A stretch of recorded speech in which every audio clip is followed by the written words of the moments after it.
There are 6 phrases that should make you pack your bags and leave immediately. Not tomorrow, not after another conversation, not after counselling. Immediately. These aren't just words, they're windows into how she really sees you. And once you hear them, you can't unhear them. Once you know what they really mean, staying becomes a choice to accept your own devaluation. Let me decode these relationship-ending phrases that too many men tolerate, thinking they're just how women talk, when they're actually declarations of contempt. Before we dive in, understand something crucial. These phrases aren't said in the heat of an argument by accident. They're calculated, tested, refined. She knows exactly what she's doing when she says them. She's watched how you react, measured your tolerance for disrespect, and calibrated her words for maximum impact. This isn't emotional overflow, it's emotional warfare. Phrase number 1. A real man would. The moment these words leave her mouth, you should be heading for the door. This isn't a statement. It's a manipulation tactic as old as relationships themselves. A real man would buy me that purse. A real man would handle all the bills. A real man wouldn't complain about my spending. A real man would let me go through his phone. Notice how it's never about character or values. It's always about compliance. This phrase exploits every man's deepest insecurity. Am I man enough? She knows that questioning your masculinity triggers something primal, something that makes you want to prove yourself. But here's the trap. The definition of real man changes based on what she wants in that moment. Today a real man buys jewelry. Tomorrow a real man doesn't need sex. Next week a real man doesn't need friends. The goalposts move because the game is rigged. I had a client whose girlfriend constantly used this phrase. A real man would support my dreams, she said, while refusing to work and calling shopping her passion. A real man would understand, she said. After cheating, a real man would forgive, she said, after destroying his property during an argument. He spent 3 years trying to become this real man before realizing the definition was simply a man who does whatever I want without question. The proper response to a real man would is simple. Then go find him. Don't argue, don't defend your manhood, don't try to prove anything. Someone who loved you wouldn't question your fundamental worth as a man to manipulate behavior. They wouldn't use your gender identity as a weapon. The fact that she's willing to do this tells you everything about her character and nothing about yours. Phrase number 2, then why do I need you? This is the mask completely falling off. She just told you exactly how she sees you, as a utility, not a person. You're not a partner, you're a service provider. And apparently you're not providing enough service to justify your existence in her life. This phrase reveals a transactional mindset so profound that recovery is impossible. Think about the arrogance required to say this. She's essentially conducting a performance review on your value to her life, and you're failing. But relationships aren't employment. Love isn't supposed to be conditional on utility. When someone asks, "Why do I need you?" they're telling you they don't want you. They want what you provide, and the moment someone else provides it better, you're replaced. This phrase usually comes out when you can't or won't do something she demands. Can't afford the vacation she wants?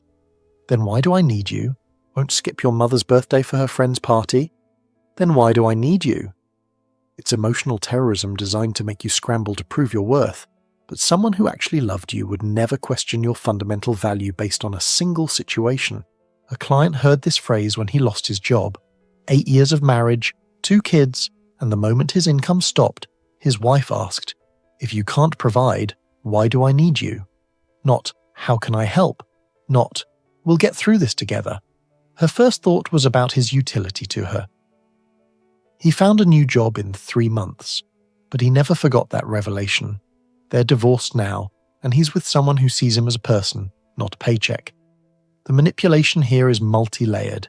First, it reduces you to your functions. Second, it implies you're replaceable. Third, it suggests she's doing you a favor by keeping you around. Fourth, it demands you justify your existence. No healthy relationship includes someone having to prove why they deserve to exist in their partner's life. Your presence should be wanted, not justified by utility. Phrase number 3. I didn't ask you to. This might be the most soul-crushing phrase on this list. You do something thoughtful, caring, loving, and she dismisses it entirely. I didn't ask you to is the ultimate denial of your effort, care, and initiative. It's saying your autonomous acts of love are worthless unless specifically requested. It transforms you from a partner into an order fulfillment system. I've seen men destroyed by this phrase. Guy spends his Saturday fixing her car so she'll be safe. I didn't ask you to. Man surprises her with flowers after a tough week. I didn't ask you to. Husband takes initiative to handle the kids so she can rest. I didn't ask you to. Each time, his voluntary act of love is rejected, teaching him that initiative is punished, care is unwanted, effort is meaningless. This phrase does something particularly insidious. It erases gratitude from the relationship. Gratitude is the lubricant that makes relationships work. When someone stops appreciating what you do, they stop seeing you. You become invisible. Your efforts become expected. Your care becomes assumed. And once gratitude dies, love is already in the morgue. The psychological damage this causes is severe. Men are wired to provide, protect, and solve problems. When those efforts are met with, "I didn't ask you to," it's not just rejecting the action, it's rejecting the man's fundamental way of showing love. It's saying, the way you love is wrong, unwanted, and burdensome. That's not feedback, it's emotional annihilation. A man I counseled spent years hearing this phrase. Every gesture, every effort, every attempt to make his wife's life better was met with, "I didn't ask you to." He eventually stopped trying. Why bother? And when he stopped, she accused him of not caring anymore. The same efforts she rejected when given freely, she demanded when withheld. It wasn't about the acts themselves. It was about control. Phrase number 4, I'm PMSing. Now, before anyone starts typing angry comments, let me be crystal clear. PMS is real. Hormonal discomfort is real. Physical pain is real. I'm not dismissing women's biological reality. What I'm addressing is using PMS as a universal excuse for any and all bad behavior, disrespect, or cruelty. There's a massive difference between needing understanding for physical discomfort and using hormones as a free pass for emotional abuse. Here's the test. Does she only acknowledge PMS after she's done something horrible? Is it brought up as explanation or as immunity? Sorry I screamed at you for an hour, I'm PMSing. Sorry I threw your phone against the wall, I'm PMSing. Sorry I told your mother she's a terrible person, I'm PMSing. This isn't seeking understanding, it's avoiding accountability. I had a client whose girlfriend used PMS to justify absolutely anything cheating. PMS made her emotional and vulnerable, spending $3,000 on his credit card. PMS made her impulsive, telling his friends he was bad in bed. PMS made her mean. For 1 week every month, she had diplomatic immunity from consequences. That's not a relationship, it's a hostage situation with scheduled torture. The manipulation here is that you can't challenge it without looking like an insensitive jerk who doesn't understand women's bodies. But understanding biological discomfort doesn't mean accepting emotional abuse. Every adult is responsible for managing their own emotional regulation, regardless of what's happening hormonally. Men have testosterone fluctuations too, but I was having a high tea day isn't an excuse for punching walls. I counseled a man whose ex-girlfriend said this after 7 years together. I wasted my best years on you, she said at 32. But during those 7 years, he paid her student loans, supported her through 3 career changes, helped her through her father's death, and built a life together. Apparently, all of that was nothing compared to her best years. The narcissism required to see it this way is staggering. This phrase is often deployed when she realizes the relationship isn't heading where she wanted. Maybe she expected marriage and you're not ready. Maybe she thought you'd be richer by now. Maybe she assumed you'd change in ways you haven't. Instead of acknowledging these were her unexpressed expectations, she blames you for wasting her time by not becoming her fantasy. The proper response is to agree and leave. Yes, if being with you was a waste, then let's stop wasting time immediately. Don't argue about the value of your shared experiences. Don't list all you've done for her. Someone who sees your entire relationship as waste isn't going to be convinced by logic. They've already rewritten history to make themselves the victim. Phrase number 6. If you don't like it, go find someone else. This is the ultimate power play. She's so confident you have no options, so sure you won't leave, that she's literally daring you to go. This phrase only comes out when she believes she has leverage, financial, emotional, social, or familial. She thinks you're trapped and is rubbing your face in it. The arrogance here is breathtaking. She's essentially saying, I know you hate how I'm treating you, but we both know you won't do anything about it. It's not just dismissing your concerns, it's mocking your perceived powerlessness. She's betting everything on your weakness, your fear, your lack of options. It's the relationship equivalent of what are you going to do about it?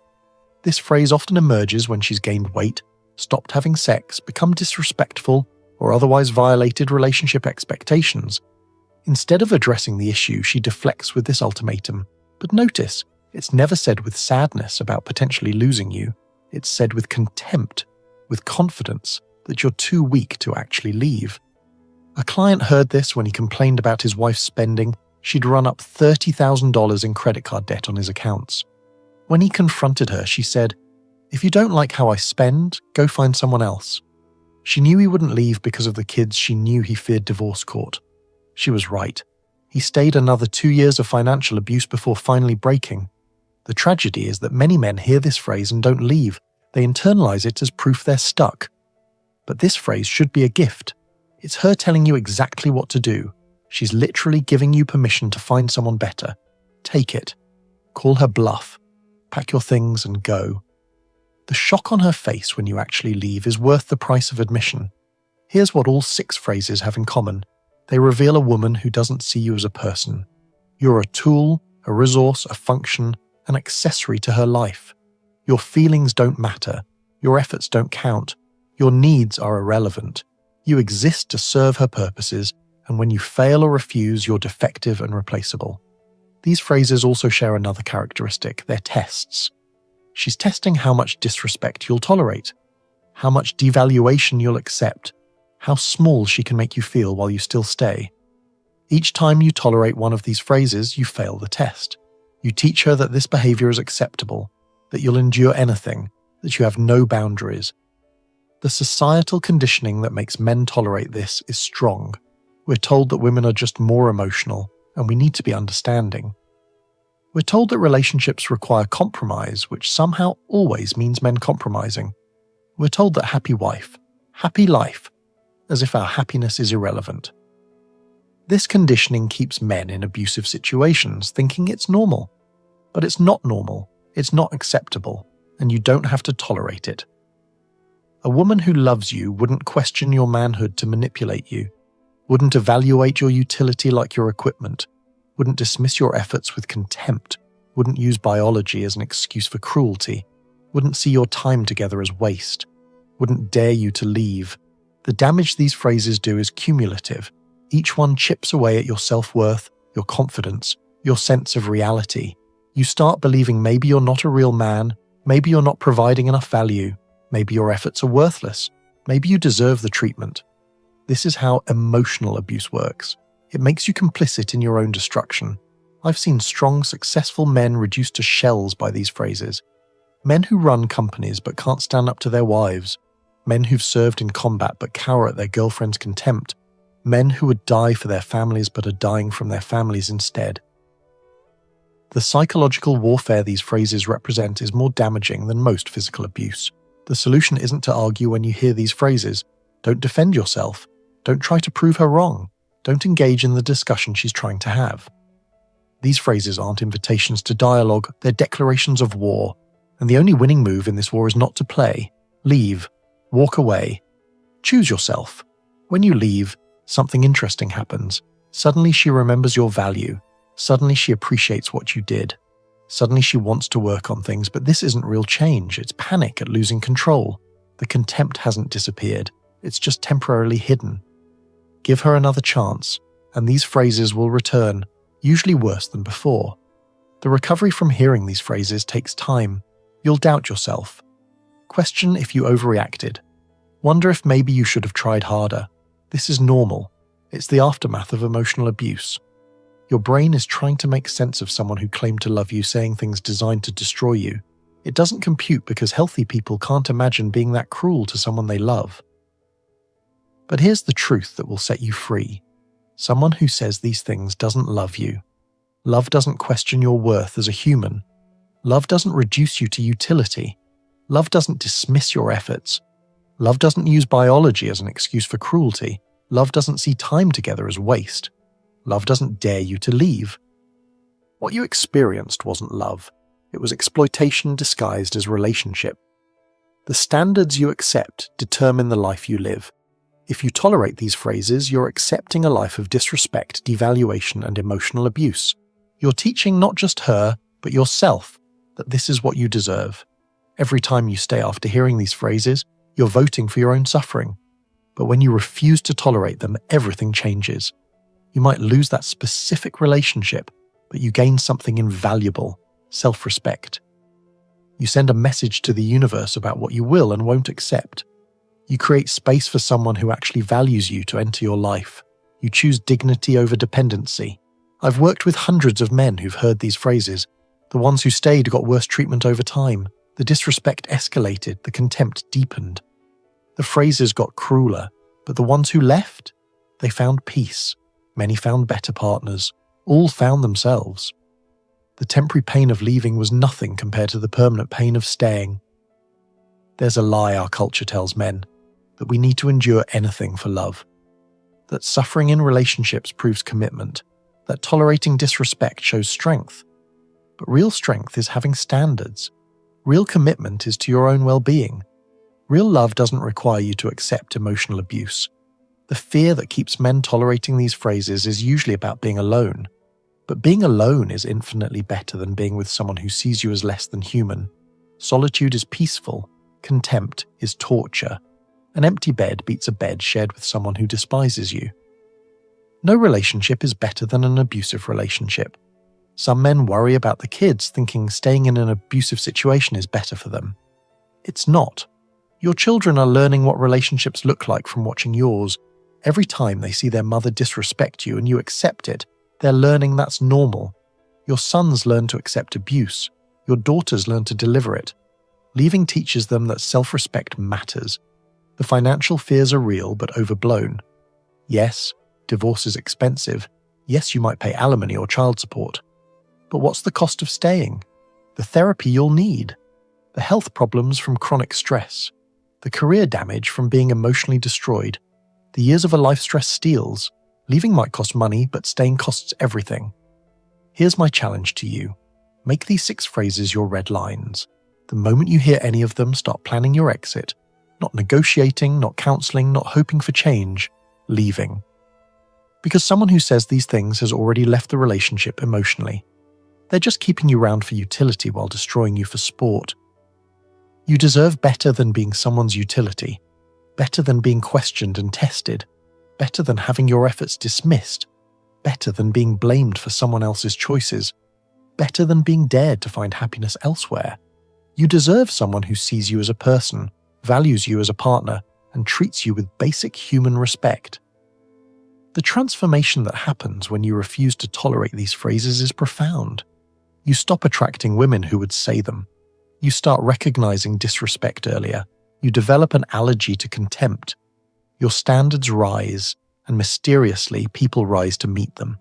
The universe responds to the energy you put out, and refusing to accept disrespect changes your entire reality. Remember, these phrases aren't mistakes or slips of the tongue. They're revelations of how she really sees you. When someone shows you who they are, believe them the first time, don't wait for the 2nd, 3rd, or 10th time. Don't hope they didn't mean it. Don't assume you misunderstood. Trust what you heard and respond accordingly.